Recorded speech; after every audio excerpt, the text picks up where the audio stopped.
Namaste and welcome to Bhoom of Bharat with Rama Shivkumar, bringing you new updates on GCC every week. I'm Rama Shivkumar, founder CEO SRK Game Changers.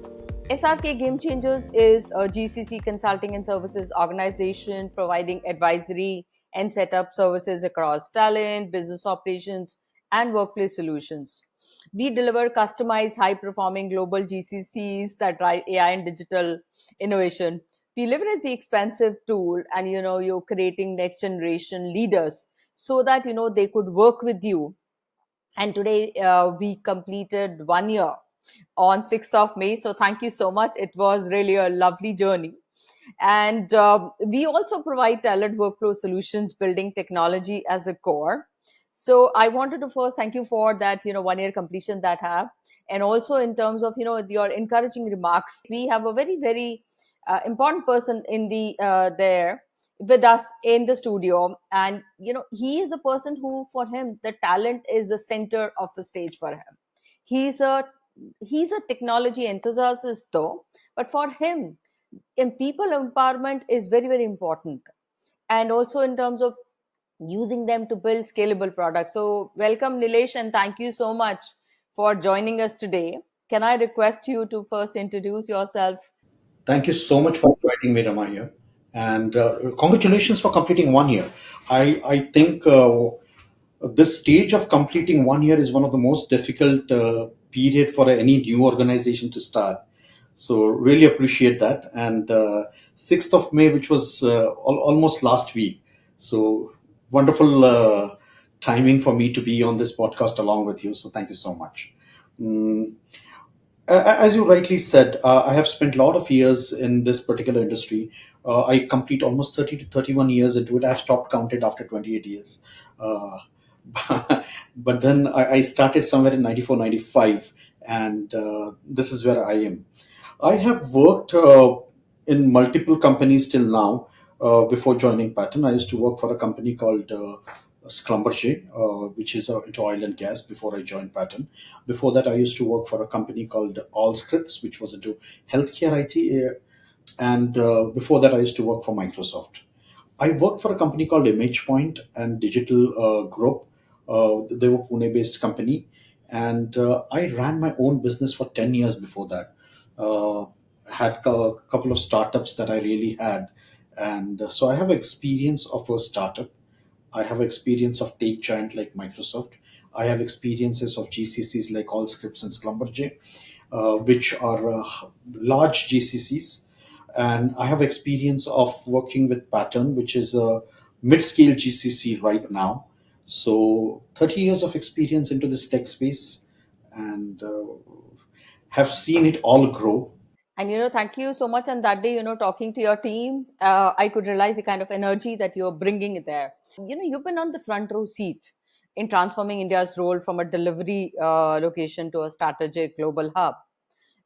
Can you share some examples from your journey where India could not just lead, some of these global transformation, not just support or lead global transformation? That'd be really interesting for our audience. Absolutely, Rama. So basically, let me talk something about the history part of it. Uh, Most of my education happened before 91, and in fact I divide this country into pre 91 and post 91 when I talk about India.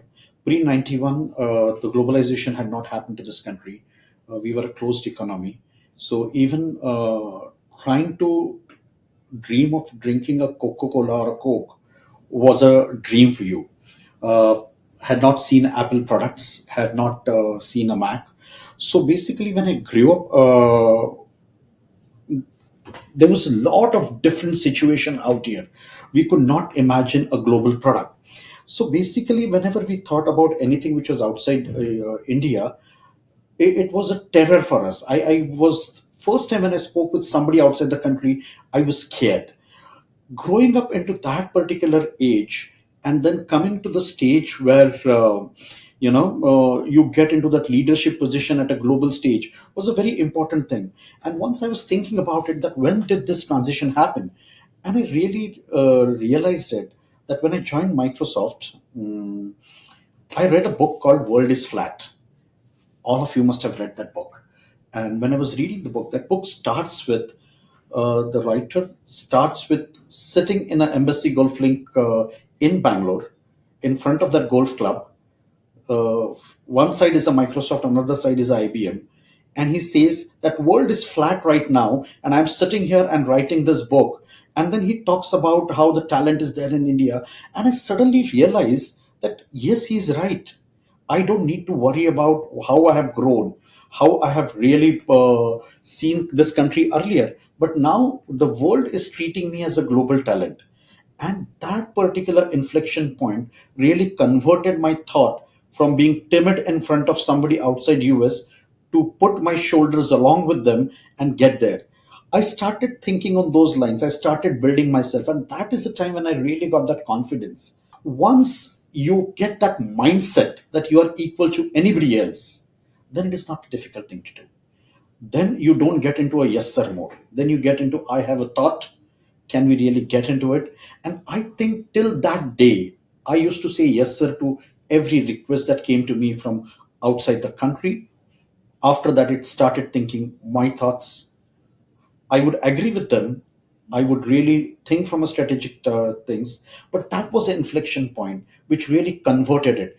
And I believe that must be for a lot of people across this country. World is Flat was the game changer book for me. No, thank you so much. In fact, I can recollect back because I worked in EGL with IBM, and then later on as a CFO, I went there as their client. So I can really relate back, and I can relate back also. Like in Accenture, a few of our colleagues used to kind of, the moment you see the hierarchy in US, you will say that, oh, I can't talk to them, I can't present. You remove the hierarchy out, and that's how these cultural changes was brought about. So this was really good. You are saying a lot of macro headwinds globally, which is happening. And India seems to be the only nation delivering talent, innovation, and scale together. What do you think the time is now for global companies, especially I would say Europe, US, to double down on India for their GCC strategy? A little bit about history of IT. Wherein 15 to 20 years back, a lot of people had moved to US. There was a brain drain here out in India, and people moved there. Uh, what is happening right now is that people are coming back to India. In between, a lot of people, youngsters, have gone to US, Europe for 2 to 3 years, and they are back again. Now, what is this giving to the entire industry right now is the lot of near customer experience, because people coming back from the area where the customer is, they are really providing that experience to the IT enabled companies out here. So one of the biggest challenges that we really see is the product or customer nearness, which is being solved right now. So what is happening is that because of this product know-how coming to India, as well as the near customer experience coming to India, whatever gaps we had earlier are getting filled up right now. That's one part of it. The second part of it is the leadership here is able to understand the technology, the product management, as well as the customer requirements in much better way. So that is another differentiator. The third thing which I would like to call out is that the new technology which comes across comes directly to India along with the whole world. Let me take example of AI right now. In India, when the AI comes in, leadership here is able to differentiate between when to use the tools, when to use the models, should we really build the models or not, when to use RAG. All of these things can be taken at the leadership level, and that is a differentiator that is really coming into picture. The other thing which I would like to say is that the scale in which India is growing is its unique value proposition. Uh, I can't name the company, but one of the companies where the person was telling me that why should we come to India when we are already into Eastern Europe? And I had to tell them that the population of the country where you are right now is equivalent to number of engineers we produce each year in Pune. In Pune itself, I'm not even talking about Maharashtra. So if you really need to scale to the level where you have to grow much faster, India is the only solution for you to come down to. You get a very high tech talent here at a right price point. And that's a value proposition that we get across. So, any example may you want to kind of, share for our audience that will really help? I used to work for Schlumberger, and then Schlumberger was in a very unique situation at that time. They were moving their entire technology center from Dubai to India, and in a span of almost how many 1.5 years, they moved 2,500 people from Dubai to India. And initially there was a kind of hesitation that would we get a talent out here, but the talent was much available here. Of course, we had to tweak a little bit into the JDs, and then we did not get head to head because it was an oil and gas company.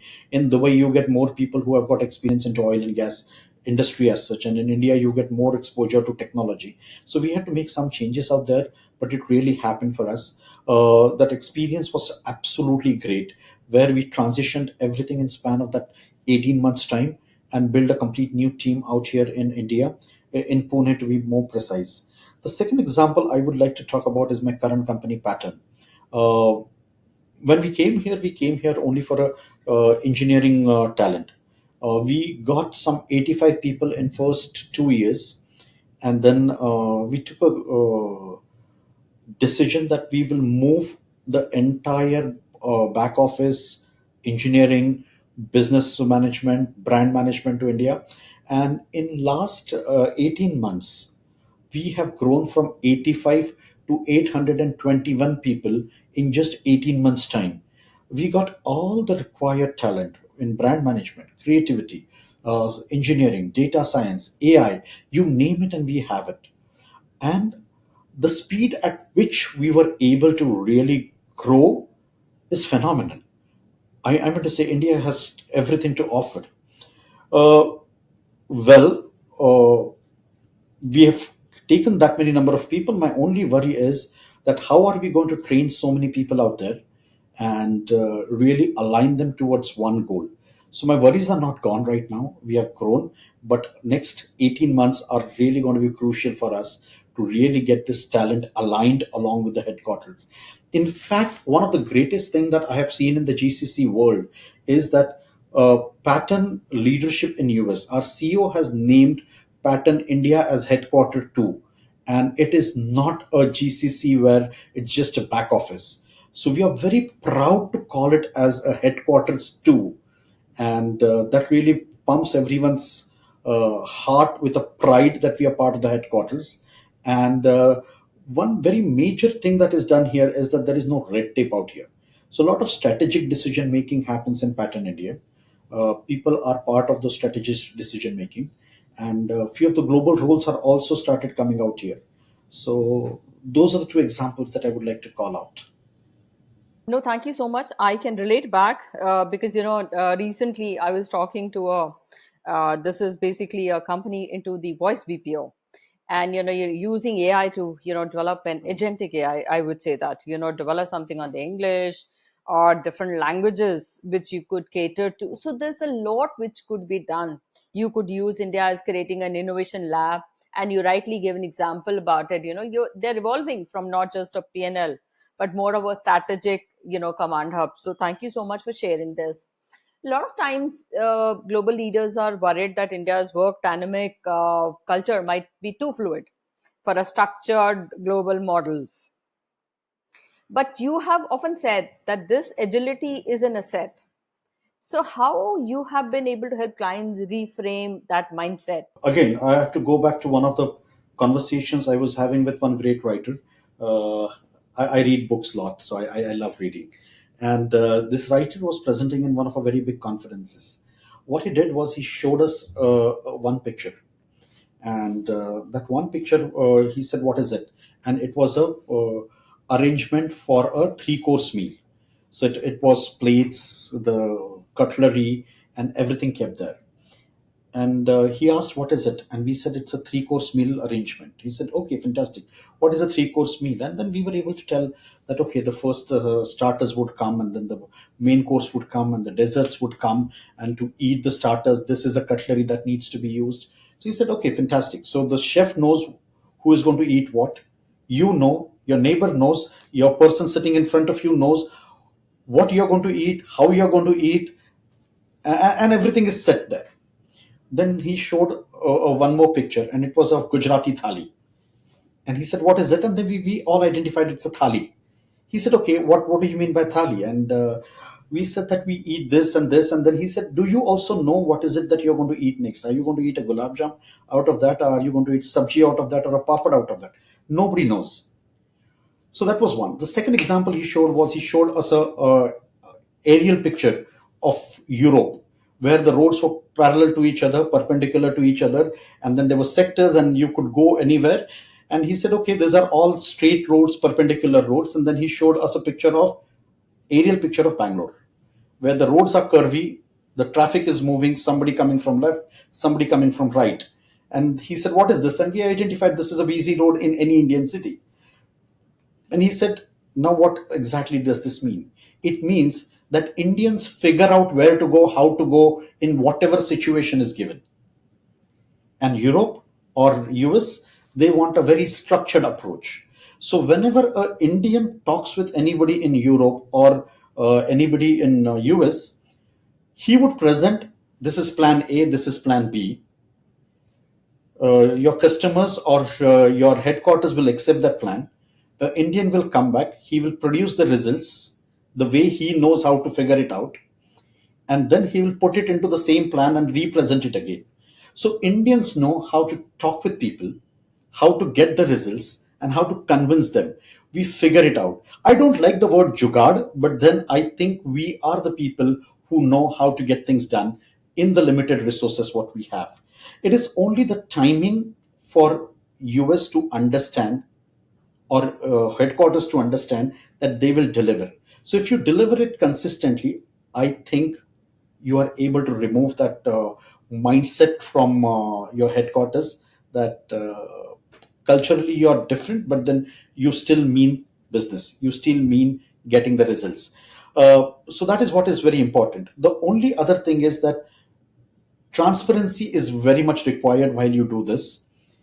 It cannot be a yes sir culture. So if you are able to transparently tell people that what you are going to do, how you are going to do, and you will get it, I think we are able to manage those things out.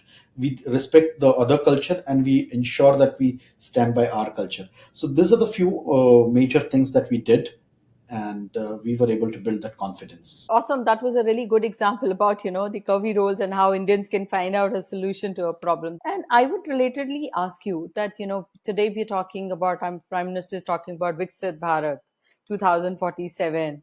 Where do you see Indian GCCs playing a role for innovation and leadership development? We have to connect it with three to four different things. As I was saying, that when GCCs come across, we are implementing all the processes which are there into headquarters into the GCCs. But at the same time, there is some other thing, which other three things which are going on. One is Startup India. Startup India, the number of startups which has grown in last 20 months, or maybe even last 40 months, is absolutely huge. What is Startup India going to do is, it is going to really create an innovative mindset, a mindset which really was there into Silicon Valley in somewhere in 80s to 2010 or 2015. Once this mindset is created and then this talent moves to GCCs, I think they would be equivalent to any other offices across the world, because that is what was missing, the innovative mindset, or the ability to take the risk. It is not only the innovative mindset, it's not that Indians don't have innovative mindset, but then how much risks they can take was one of the most important things. Working in the startup Indias or working in the startups, they really get the ability to take that risk, being a failure awares. And then once this talent moves across these two different industries, I think GCCs will take much bigger role into the overall gamut. The other initiative which I'm really very proud about is the NEP, the National Education Policy, which talks about more industry relevance. For last 30 to 40 years, we were more textbook educators. But now with NEP, there would be a lot of industry experience which would roll into our education system, and our students would be more business ready from day one. So, what I was able to achieve at the 20 years of experience, I think this new boys or girls would be able to achieve at 3 to 4 years. So, the growth is going to be double engine growth. So, Startup India, as well as NEP, these are going to fuel the GCCs much better. The third initiative that India has taken is Made in India initiative.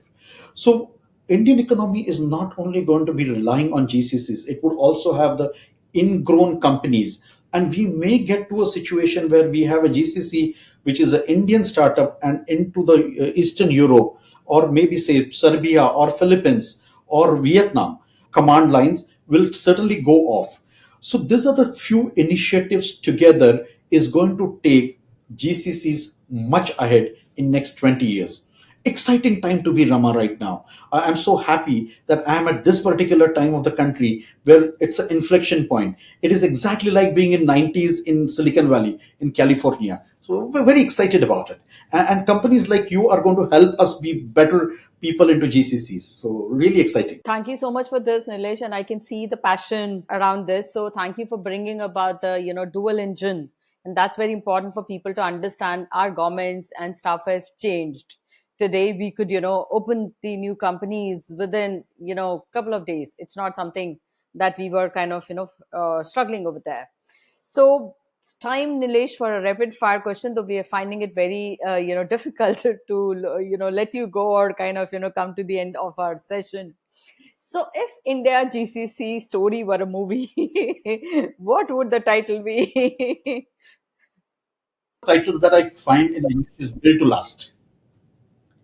So one of the title would be, Okay, okay, and wonderful.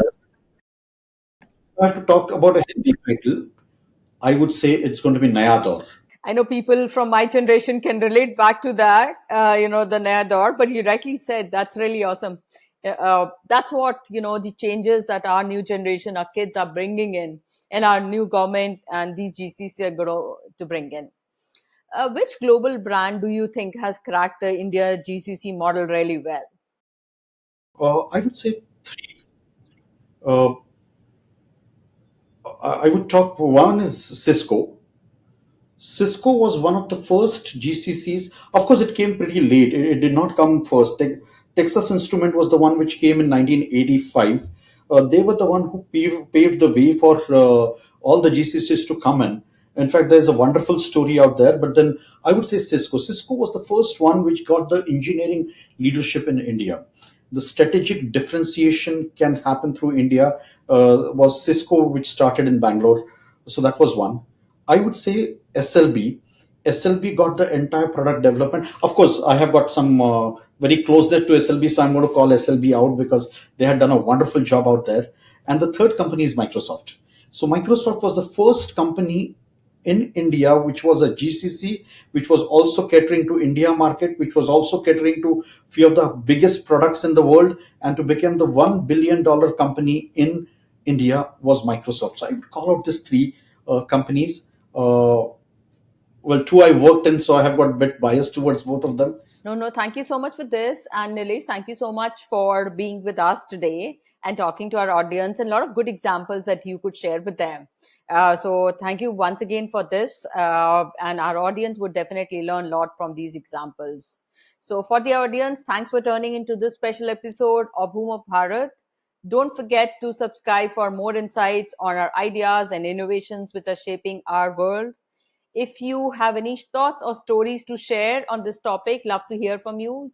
You could connect with me on LinkedIn, SRK Game Changers, or on my website, srkgamechangers.com. Until next time, namaste from Bhoom of Bharat.